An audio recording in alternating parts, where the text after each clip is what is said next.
ومولانا محمدا عبده ورسوله سراجا منيرا. أما بعد فقد قال الله تبارك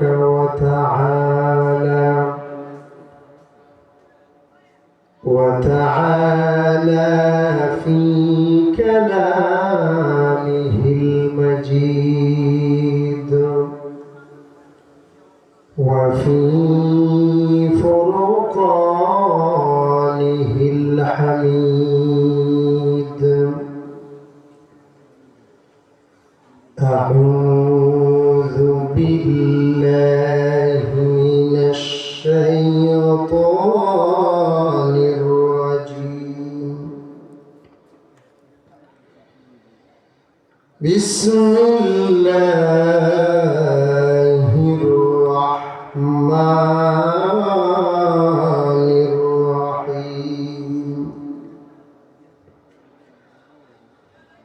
إنما المؤمنون الذين إذا ذكر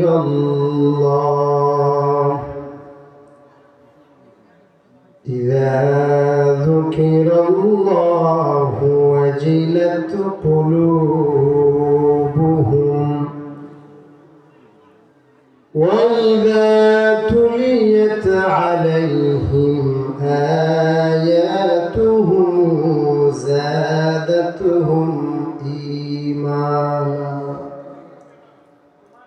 زادتهم إيمانا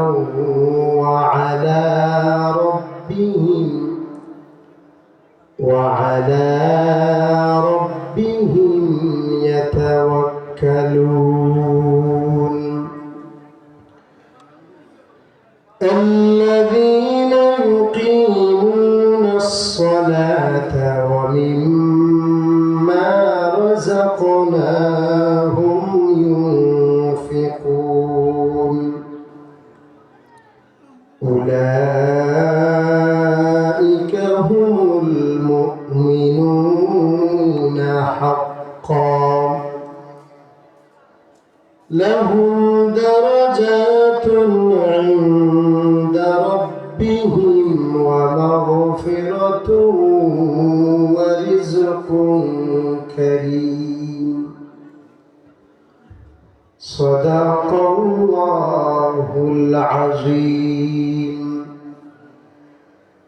وصدق رسوله النبي الحبيب الكريم.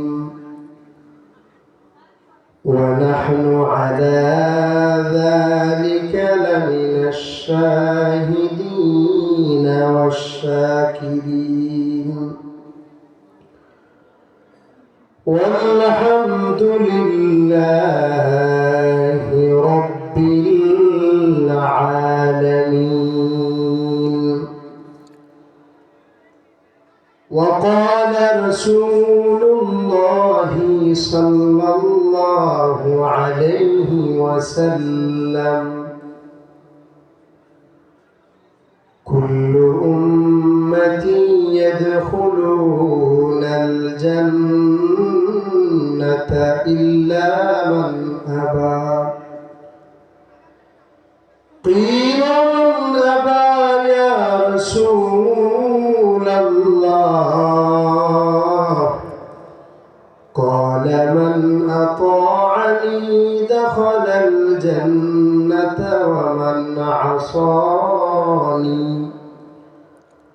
ومن عصاني فقد أبى. بارك الله لنا ولكم في القرآن العظيم ونفعنا وإياكم بالآيات والذكر الحكيم. إن الله وملائكته يصلون على النبي يا أيها الذين آمنوا صلوا عليه وسلموا تسليما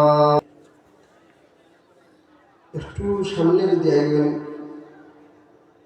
ইনশাআল্লাহ আল্লাহ তাবারাকা ওয়া তাআলার দয়া এবং ফজল ও করমে মাহফিলের সৌন্দর্যটা রক্ষা হবে। একটু কষ্ট হবে, সামনে চলে আসে। আমরা বাহিরে আমার অনেক বাইরা রয়েছেন যারা মাহফিলে তো আসতেছেন না, মাহফিলের একটা সৌন্দর্য রয়েছে, সেই মাহফিলের সৌন্দর্যের মধ্যে আঘাত আসতেছে নিজেদের আচরণে। আর সকল মুর্দেগানের ইসাল সওয়াব উপলক্ষে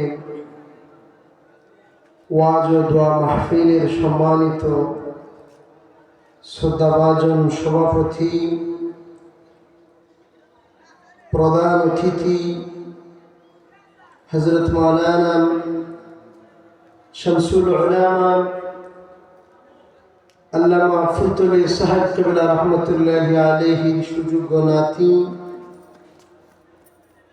ঢাকা বিশ্ববিদ্যালয়ের আরবি বিভাগের সহকারী অধ্যাপক হযরত মাওলানা আহমদ হাসান চৌধুরী সাহেব হুজুর কথা বলেছেন। ইতিপূর্বে বিশিষ্ট আলেমে দ্বীন মুফাসসির কোরআন বাদদেওয়ান ফুতরে ফরমান ওয়াল আসর, মহাকালের শপথ, সময়ের শপথ। এতে বোঝা যায় আল্লাহ তাবারক ওয়া তাআলার কাছে সময়ের গুরুত্বটা অনেক বেশি, ঠিক কিনা? মুআজ্জাজ হাজিরিন, যেহেতু সময়টা খুবই মূল্যবান, অযথা সময় নষ্ট করব না। ইনশাআল্লাহ আল্লাহ পাক যদি তৌফিক ভিক্ষা দান করেন, কোরআন ও হাদিসের আলোকে অল্প কিছু সময়ের ভিতরে কিছু কথা বলবো। সেজন্য আমরা অযথা সময় নষ্ট না করে সরাসরি আমরা কুরআনুল কারীমের মধ্যে আলোকপাত করছি। মুআজ্জাজ হাজিরিন, আজকের মাহফিলের সম্মানিত আয়োজক বৃন্দরা,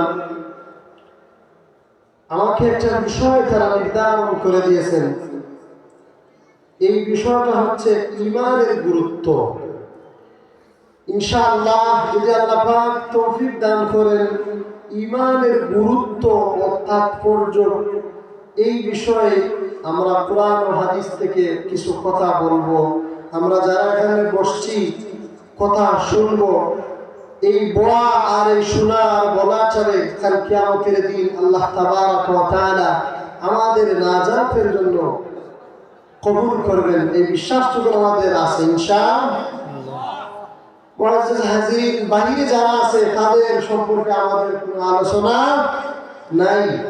আমরা যারা এই মাহফিলের ভিতরে আসলাম, এই মাহফিলের ভিতরে বসলাম, আল্লাহ হাবিব সাল্লাল্লাহু আলাইহি ওয়াসাল্লামের ভাষ্য অনুযায়ী পৃথিবীর মধ্যে যদি জান্নাতের কোনো বাগান থেকে থাকে, আল্লাহ হাবিব মুহাম্মদুর রাসূলুল্লাহ সাল্লাল্লাহু আলাইহি ওয়াসাল্লাম জানিয়ে দেন, এই পৃথিবীর মধ্যে যদি জান্নাতের একটা বাগান থাকে, সেই বাগানটা হচ্ছে আমি আল্লাহ এবং মুহাম্মদুর রাসূলুল্লাহ সাল্লাল্লাহু আলাইহি ওয়াসাল্লামের আলোচনার মাহফিল। সুবহানাল্লাহ। অতএব আমরা বুঝতে পারি এই মাহফিলটা আল্লাহর হাবিবের ঘোষণা অনুযায়ী জান্নাতের, ঠিক কিনা না? আল্লাহ পাক আমাদেরকে এই জান্নাতে কবুল করেছেন। সেজন্য আরেকবার হৃদয়ের গভীর থেকে হৃদয়ের সবটুকু আবেগ এবং উচ্ছ্বাসকে একত্র করে আল্লাহর জমিনকে সাক্ষী রেখে সকলে পড়ি আলহামদুলিল্লাহ। মুআজ্জাজ হাজিরিন, আমি সূরাতুল আনফালের দ্বিতীয় আয়াত আপনাদের সম্মুখে তেলাওয়াত করেছি। এই আয়াতের ভিতরে আল্লাহ তাবারক ওয়া তাআলা মুমিন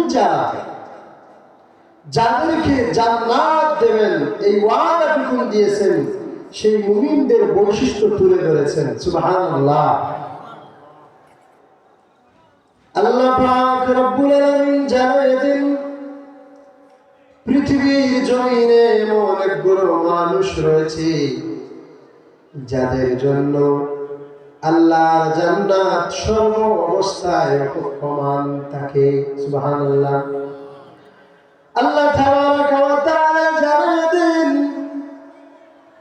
এই পৃথিবীর মধ্যে আমার জান্নাতি বান্দা কারা শুনে রাখো। আল্লাহ বলেন, 5টা গুণে যারা গুণান্বিত, এই 5টা গুণ যাদের মধ্যে পাওয়া যাবে পৃথিবীর মধ্যে তারাই একমাত্র মুমিন। আমার আল্লাহ শুধুমাত্র কেবলমাত্র একমাত্র মুমিনদের জন্য জান্নাতটা নির্ধারিত করেছেন। সুবহানাল্লাহ। এই পর্যায়ে আমরা জানবো পৃথিবীর ভিতরে মুমিন কারা। আপনার আমার ভিতরে ঈমান রয়েছে কিনা এই বিষয়টা নিজে নিজে উপলব্ধি করতে পারবো। এই পর্যায়ে আমরা যে মুমিনের যে বৈশিষ্ট্যগুলো আলোচনা করব, এই বৈশিষ্ট্যগুলো আমাদের মধ্যে যদি থেকে থাকে তাহলে বুঝতে হবে ঈমান নামক দৌলত আমার ভিতরে আছে। আল্লাহ পাক জানালেন, ইন্নামাল মুমিনুনা আল্লাযীনা ইযা যুকিরাল্লাহ ওয়াজিলাত কুলুবুহুম। নিঃসন্দেহে মুমিন তারা যাদের সম্মুখে আল্লাহ তাবারক ওয়া তাআলা জাহান্নামের আলোচনা করা হয়, আল্লাহ তাবারক ওয়া তাআলা গজবের আলোচনা করা হয়, আল্লাহ সুবহানাহু ওয়া তাআলার বড়ত্বের, আল্লাহ সুবহানাহু ওয়া তাআলার জালালিয়তের আলোচনা করা হয়। আর এই আলোচনাটা শোনার পরে ওয়াজিলাত কুলুবুহুম, প্রত্যেকের কলবের মধ্যে কম্পন সৃষ্টি হয় যখন কোন মানুষের সামনে আল্লাহ জাহান্নামের ভয়াবহতা সম্পর্কে আলোচনা করা হবে, আল্লাহর জালালিয়তের আলোচনা করা হবে, আল্লাহর জাহান্নামের বইয়ের আলোচনা করা হবে। তখন মুমিন ব্যক্তি যারা তাদের কলবটা প্রকম্পিত হবে। সুবহানাল্লাহ। আল্লাহ তাবারক ওয়া তাআলা জানালেন, মুমিন যারা তাদের সম্মুখে যখন আমার আল্লাহর বড়ত্ব আলোচনা করা হবে তখন মুমিনরা তার অন্তর দ্বারা এই বিষয়টা উপলব্ধি করতে পারবে। সুবহানাল্লাহ। ঠিক এর বিপরীত হচ্ছে মুনাফিক। মুনাফিকদের সম্মুখে যখন আল্লাহর গজবের আলোচনা করা হবে তখন তারা এই বিষয়টাকে সাধারণ এবং স্বাভাবিক, শুধু এতটুকু নয়, তারা অহেতুক বলে মানুষকে আখ্যায়িত করে। আল্লাহু আকবার। মুআজ্জাজ হাজিরিন, জাহান্নাম কি ভয়াবহ একটা বিষয়। এই বিষয় যখন মানুষের সম্মুখে আলোচনা করা হয়, জাহান্নামের বই যদি আপনার হৃদয়ে আঘাত করে না তখন বুঝতে হবে আপনার ভিতরে ঈমান নামক দৌলত আপনি হারিয়ে ফেলেছেন। আল্লাহ পাক মুমিন যারা তাদের প্রথম বৈশিষ্ট্য এবং প্রথম গুণ কি? প্রথম গুণ হচ্ছে মুমিন যারা তাদের সামনে আল্লাহর জালালিয়তের আলোচনা করা। মুমিন যারা তাদের দ্বিতীয় গুণ, তাদের দ্বিতীয় বৈশিষ্ট্য আলোচনা করেন। আল্লাহ সুবহানাহু ওয়া তাআলা বলেন, ওয়াইদা তুলিয়াত আলাইহিম আয়াতুহু যাদাতুহুম ঈমানা। যখন মুমিনদের সামনে আল্লাহর কোরআনের তেলাওয়াত করা হয়, মুমিন ব্যক্তিরা তাদের ঈমানের স্বাদ উপলব্ধি করতে পারে। আল্লাহু আকবার। মুমিন ব্যক্তি যারা, যখন তাদের সামনে আল্লাহর কোরআন তেলাওয়াত হয়, তখন তাদের ঈমানের চার্জ অটোমেটিক হয়ে যায়। আল্লাহু আকবার। আর যারা মুনাফিক, তারা সমাজের সবচেয়ে নিকৃষ্ট। আল্লাহ পাক এই পৃথিবীর মধ্যে যারা এদের মানুষের মধ্যে তিন গুরু মানুষ, এক গুরু হচ্ছে বিশ্বাসী তথা মুমিন ঈমানদার, যাদের ভিতরে ঈমান নামক এত বড় নিয়ামত রয়েছে, যে নিয়ামতের পরিবর্তে কাল কিয়ামতের দিন এই দুনিয়ার মতো হাজার হাজার বড় নিয়ামত, হাজার হাজার বড় জান্নাত পুরস্কার দেবে। যাদের ভিতরে এই ছোট্ট একটা বিষয় ঈমান, এই ঈমানটা যাদের মধ্যে নাই, তাদেরকে বলা হয় অস্বীকারী তথা কাফির।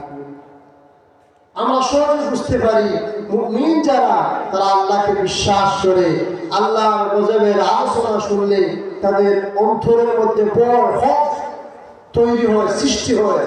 আর কাফির যারা, তারা এই সবগুলা অস্বীকার করে। মুআজ্জিল হাজিরিন, তৃতীয় দল কারা? আল্লাহ পাক তৃতীয় দল, তৃতীয় যে গুলো মানুষ সম্পর্কে বললেন, তারা হচ্ছে মুনাফিক। তারা কি? আপনারা কথা বলবেন? যদি আপনারা আমার সাথে কথা বলেন, ইনশাআল্লাহ আমরা কিছু না কিছু বুঝবো। আর এই বুঝাটুকু আমাদের কাল কিয়ামতের দিন নাজাতের জরিয়া হবে। সুবহানাল্লাহ। নাজাত কিভাবে হবে? শুধু যে নাজাত বলি, নাজাতটা কি? নাজাত অর্থ মুক্তি। কি বলেন? সবাই বলেন নাজাত অর্থ কি? মুক্তি। আমাদের মধ্যে অনেক মানুষ অপরাধ হোক আর বিনা অপরাধে অনেক মানুষ আমরা জেল খাটছি কি খাটি নেই, যে খাটছেন কি খাটেন নেই, ওরা মানুষ আছে না? এই সমস্ত মানুষদেরকে যখন চার দেওয়ালের মধ্যে বন্দী করে রাখা হয়, যখন তাদেরকে এই বন্দী জীবন থেকে মুক্তি দেওয়া হয়, এই মুক্তিটার নাম হচ্ছে কি? জাহান্নাম। সেই জাহান্নামটা কি পরিমাণ ভয়ঙ্কর! আমার আল্লাহ কোরআনুল কারীমের মধ্যে ফরমান, ওয়াজিআ বিজাহান্নাম। যখন জাহান্নামকে নিয়ে আসা হবে কিয়ামতের দিন, কিয়ামত কি পরিমাণ ভয়ঙ্কর! আল্লাহ তাবারক ওয়া তাআলা কোরআনুল কারীমের একটা সূরার মধ্যে ফরমান, ইয়াউমা ইয়াফিরুল মারউ মিন আখিহি ওয়া উম্মিহি ওয়া আবি ওয়া সাহিবাতিহি ওয়া বানিহি লিকুল্লি ইমরিইন মিনহুম ইয়াউমাইযিন শা'নুন ইউগনি। দুনিয়ার ভিতরে এমন কোন মানুষ পাওয়া যাবে না, তার মাথার মধ্যে, তার সামনে এত ভয়ঙ্কর বিপদ, যেই বিপদের কারণে আপন পিতা তার সন্তানকে ভুলে যাবে, তার সন্তান তার গর্ভধারী মাতাকে ভুলে যাবে, আদরের স্বামী তার স্ত্রীকে ভুলে যাবে, স্ত্রী তার আদরের স্বামীকে ভুলে যাবে। এমন কোন মানুষ এই জমিনে পাওয়া যাবে? পাওয়া যাবে? আমরা অনেকেই দেখেছি, শুধু এই সন্তানদেরকে মানুষ করার জন্য অনেক মানুষ চুর সেজেছে কিনা?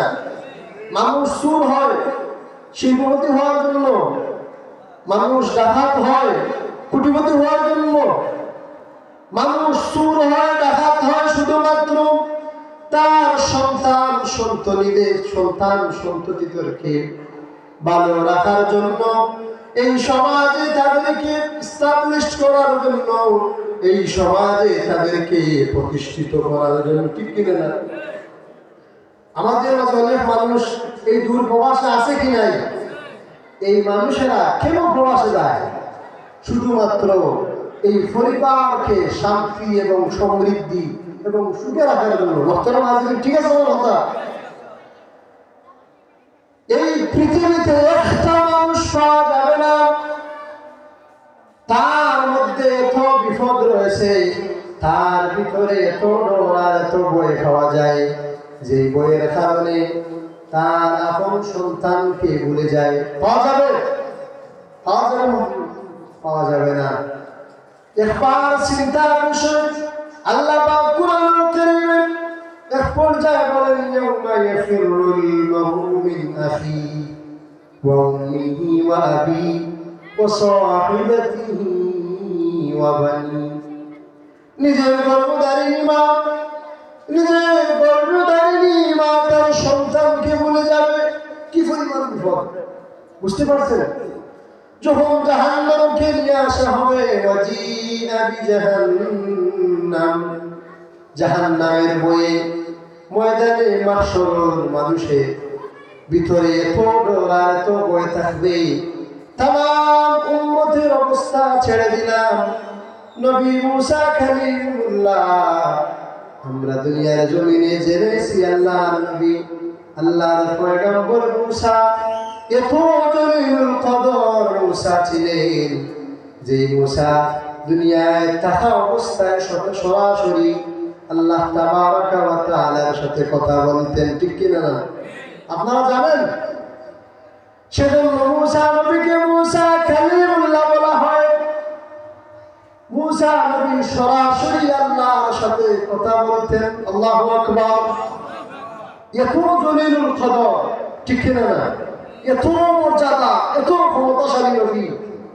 আমার নবী বলেন, কিয়ামতের দিন এত ভয়ঙ্কর হবে, নবী মুসা আল্লাহর আরশের খুঁটির মধ্যে পড়ে বসে যাবে। আল্লাহু আকবার।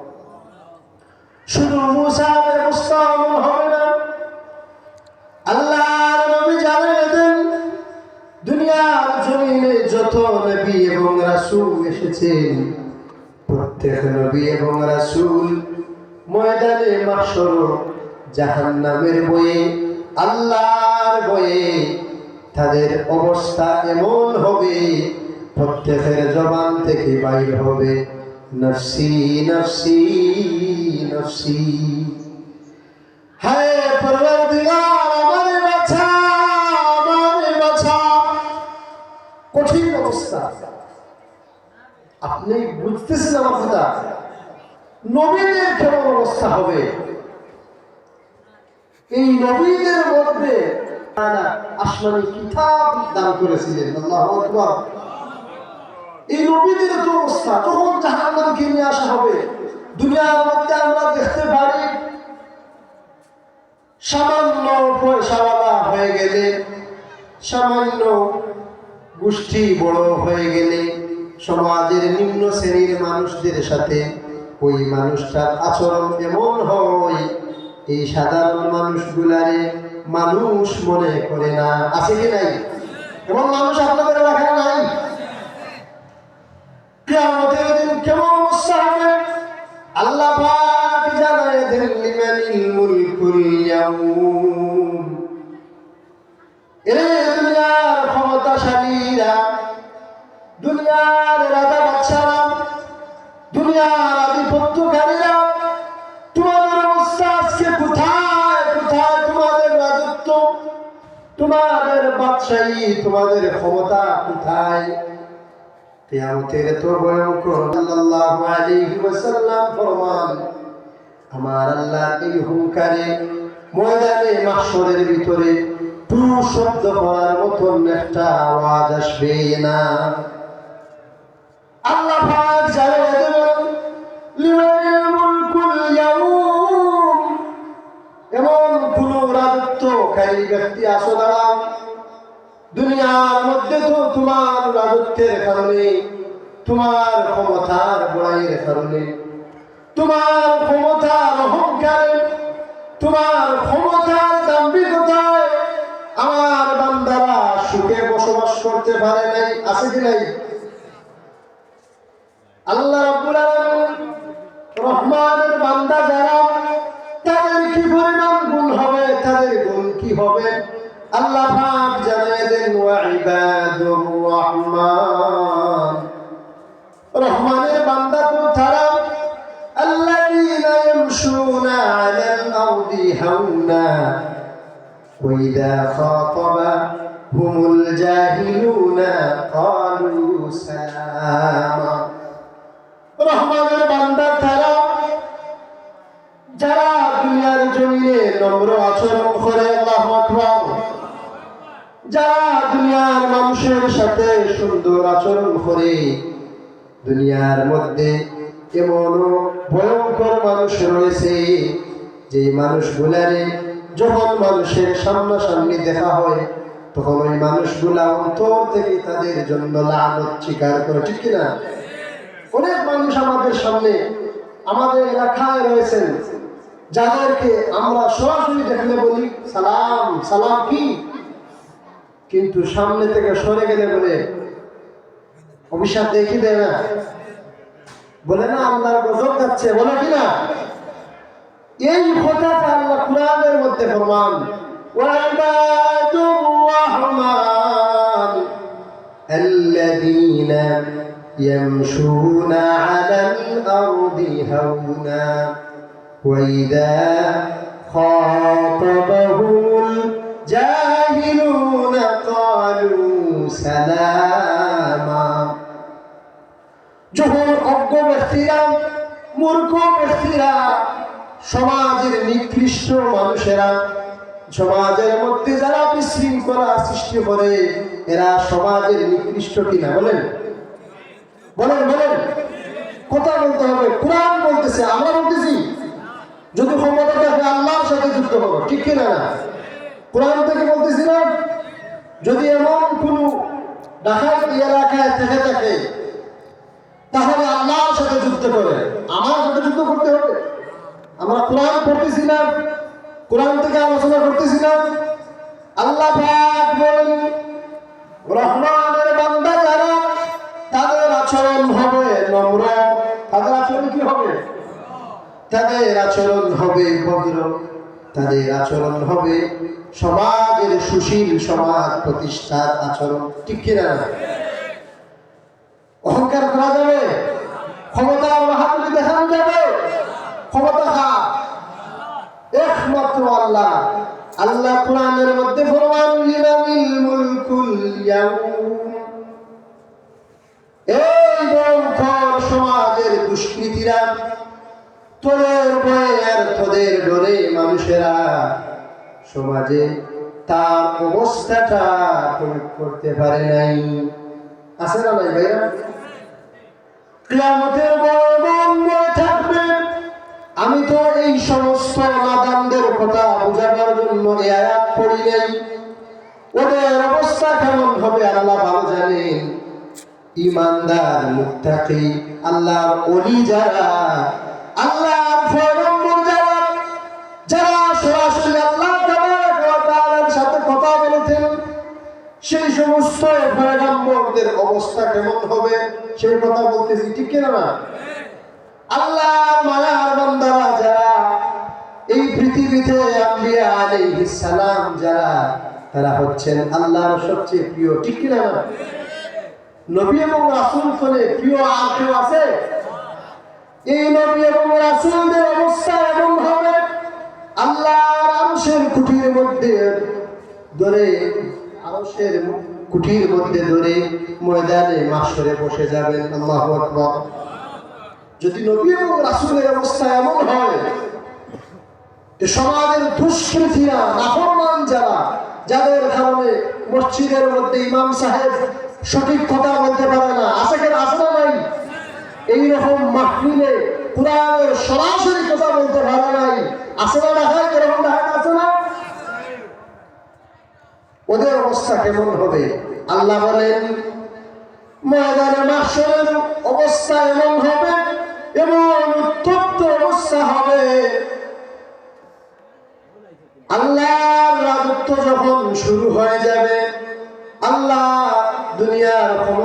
সাহাবীদেরকে ডেকে বলবেন, এমন কোন ক্ষমতাশালী আসো খাড়াও, তো খাড়াও জানি আল্লাহর ঘরে আল্লাহর বয়ে জমিটা থর থর করে কাঁপবে।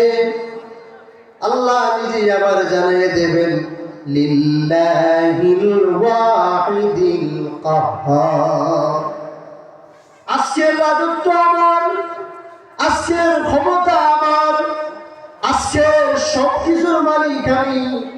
যদি কোনো ক্ষমতাশালী তাহো দাঁড়াও, কি ভয়ঙ্কর অবস্থা হবে। আল্লাহর রাগান্বিত থাকবেন কাহার নাম। মুফাসসিরিন কেরামগণ ফরমান, আল্লাহর এই রাগ এত টুক থাকবে, এত ভয়ঙ্কর অবস্থা থাকবে, ময়দানে মাহশর প্রকম্পিত দুনিয়ার মধ্যে যেইভাবে ভূমিকম্প হইলে জমিনটা হেলে দুলে, ঠিক সেইভাবে ময়দানে মাহশরটা হেলবে দুলবে, পুরো শব্দ করবে। মুআজ্জাজ হাজিরিন, মুমিনদের কি পরিমাণ মর্যাদা কিয়ামতের দিন হবে। আমরা ধারাবাহিক মুমিনদের বৈশিষ্ট্য এবং মুমিনদের ফয়সালা এবং মুমিনদের আসন এবং স্থান কোথায় হবে সেই দিকেই আগাচ্ছি। আল্লাহু আকবার। আমি যা কালিমা তিলাওয়াত করলাম, ইয়াউমা ইয়াফিরুল মারউ মিন আখিহি ওয়া উম্মিহি ওয়া আবিহি ওয়া সাহিবাতিহি ওয়া বানিহি। ময়দানে মাহশরে একজন ব্যক্তি এমন হবে, সারাটা ময়দান দৌড়াতে থাকবে, নিজের মায়ের কাছে যাবে, নিজের পিতার কাছে যাবে, পিতা মাতারা সন্তানের কাছে যাবে। যে সন্তানের কারণে জমিনের মধ্যে এই ব্যক্তিটা বেনামাজি হয়েছে, যে সন্তানের কারণে কাল কিয়ামতের দিন কোনো মানুষ জাহান্নামে যাবে, যাবে কিনা? আল্লাহ পাক এই সমস্ত জাহান্নামী মানুষদের কাছে এই ব্যক্তিটাকে পাঠাবেন এবং বলবেন, তুমি যাও, দেখো তোমার পিতা এবং তোমার মাতা এবং তোমার স্ত্রী এবং তোমার সন্তান কেউ কি তোমারে সাহায্য করে কি করে না। এই ব্যক্তিটা তার ফয়সালা হয়ে যাবে, সে জান্নাতীও হবে না, জাহান্নামীও হবে না, তার নেকি এবং গুনাহ সমানে সমান হয়ে যাবে। আল্লাহ এই ব্যক্তিটাকে ডেকে ডেকে বলবেন, আমার বান্দারে যা, দুনিয়ার মধ্যে তোর অনেক আত্মীয় স্বজন ছিল, তাদের কাছ থেকে একটা নেকি নিয়ে আস, আর এই দুনিয়ার মতো 10টা দুনিয়ায় জান্নাত গ্রহণ করে নে। এই ব্যক্তিটা ময়দানে মাহশরে ভয়ঙ্কর রূপে দৌড়াতে থাকবে, পেরেশান যুক্ত হয়ে ময়দানে মাহশরের এই প্রান্ত থেকে ওই প্রান্তে, ওই প্রান্ত থেকে ওই প্রান্তে দৌড়াতে থাকবে। কোথাও না কোথাও গিয়ে তার জন্মধারিণী মাকে পাবেন, মায়ের কাছে গিয়ে বলবে, মা তুমি তো দুনিয়ার জমিনে আমাকে আদর স্নেহ বড় করেছো, নিজের জীবনটাকে বিসর্জন দিয়েছো এই আমাদেরকে লালন পালন করাবার জন্য। কনকনা শীতের ভিতরে ঠান্ডার মধ্যে নিজে শুয়েছো, আমাকে বুকের মধ্যে আশ্রয় দিয়েছো। আজকে গো মা, আমি এত কঠিন অবস্থা পার করতেছি, আল্লাহ পাক আমাকে একটা নেকির জন্য আমাকে বন্দী করে রেখেছেন, যদি একটা নেকি আমাকে ভিক্ষা দেও, এই নেকি নিয়ে আমি আল্লাহ জান্নাতে ঢুকে যাব। ওই ব্যক্তির মার কাছ থেকে কি পরিমাণ জবাব আসবে শুনবেন নাকি? আল্লাহর হাবিব জানিয়ে দেন, ওই ব্যক্তির মা বলবে, তুমি কোথা থেকে আসছো, কোথা থেকে আসছো, তোমাকে আমি আমার জীবনে দেখি নাই, দুনিয়ার মধ্যে আমার সন্তান তো ছিল দূরের কথা, আমার বিবাহ হয় নাই। আল্লাহ, কেমন বিপদ আপনার মাথার উপরে, নিজের গর্ভধারিণী মা আপনাকে অস্বীকার করবেন। কিভাবে বুঝাই?